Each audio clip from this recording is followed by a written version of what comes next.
হরে কৃষ্ণা, রাধে রাধে। সবাইকে আমার আরও একটি নতুন ভিডিওতে স্বাগতম। তো আমরা সেদিন সবাই মিলে নবদ্বীপে চলে গেছিলাম মহাপ্রভু দর্শন করতে।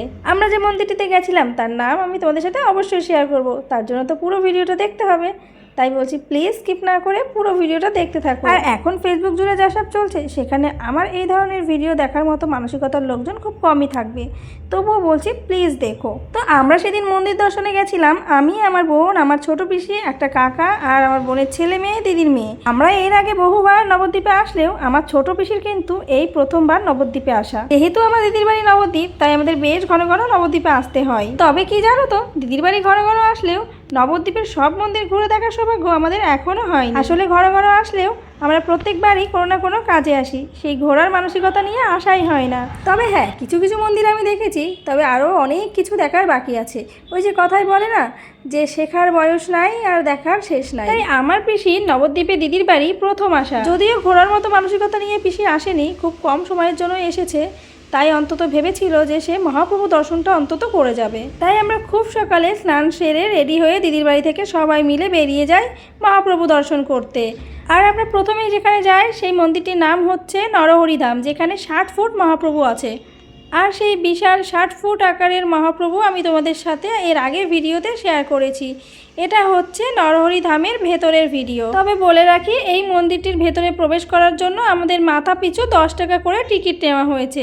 বাইরের দৃশ্যটা এর আগে আমি ছোট ছোট ক্লিপ করে ভিডিওর মাধ্যমে তোমাদের সাথে শেয়ার করি, যদিও সেটা খুব ভালো করে দেখানো হয়নি। তবে আমি কথা দিচ্ছি, নেক্সট টাইম আমি যখন নবদ্বীপে আসবো আবার আমি খুব ভালো করে ভিডিও করে আমি তোমাদের সাথে শেয়ার করব। ভেতরে ঢুকেই আমরা অনেক রকম বিগ্রহ দেখতে পেলাম। আর এখানে একটা খুব সুন্দর গোপালকে রাখা হয়েছে, যেটা সবাই দোল দিচ্ছে। এখানে দেখো আমার বোন, পিসি সবাই দোল দিল।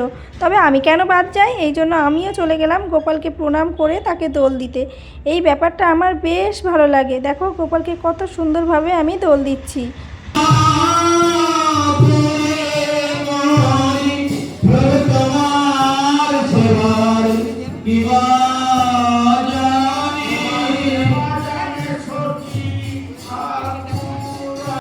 তারপরে আমরা এখানে দেখতে পেলাম, এখানে দেখো ভীষণই ভয়ঙ্কর নরসিংহদেবের বিগ্রহখানি, যেটা সত্যি খুব ভয়ঙ্কর দেখতে লাগছিল।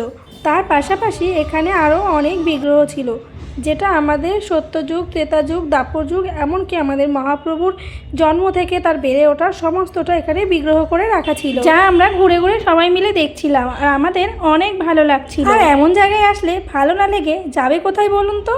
আর জানো তো, আমি গর্বিত আমার নদিয়া জেলায় জন্ম, কারণ স্বয়ং মহাপ্রভুর জন্ম যে আমাদের নদিয়া জেলায়। মাঝে মাঝে আমি ভাবি যে আমি নিশ্চয়ই আগের জন্মে কোনো পুণ্যি করেছিলাম, এই জন্য মহাপ্রভুর জেলায় আমার জন্ম হয়েছে। আচ্ছা, আমারই মতো এরকম বোকা বোকা চিন্তাভাবনা কি তোমাদের মধ্যেও চলে?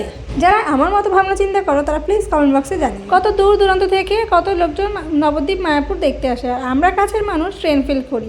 এই একটা মন্দির দেখে আসলাম, আবার যে কবে যেতে পারবো সেটা বলতে পারছি না। মানে একবার যায় আর একটা মন্দির দর্শন করে আমরা বাড়ি ফিরে আসি। একবারে কখনোই ঘোরা সম্ভব হয় না। তবে যতটা দেখেছি, যা দেখেছি সবটাই আমি তোমাদের সাথে শেয়ার করলাম। যারা যারা এই মন্দিরটি এখনো পর্যন্ত দর্শন করনি তাদেরকে বলছি প্লিজ সবাই একবার হলেও দেখে এসো, খুব ভালো লাগবে। শুধু এই মন্দিরটি নয়, মায়াপুর নবদ্বীপের প্রত্যেকটা মন্দিরই খুব সুন্দর। তবে যারা এখনও পর্যন্ত নবদ্বীপ 60 ফুট মহাপ্রভু দর্শন করনি তাদেরকে বলছি প্লিজ সবাই একবার হলেও মহাপ্রভু দর্শন করে এসো, খুব খুব খুব ভালো লাগে। তো যাই হোক, অনেকক্ষণ ধরে আমি অনেক বকবক করে ফেলেছি, এবার ভিডিওটা শেষ করার পালা। আর হ্যাঁ, আমার ভিডিওটা কেমন হয়েছে প্লিজ সবাই কমেন্ট বক্সে জানিও। আর আমার সাথে সবাই একবার বলো রাধে রাধে।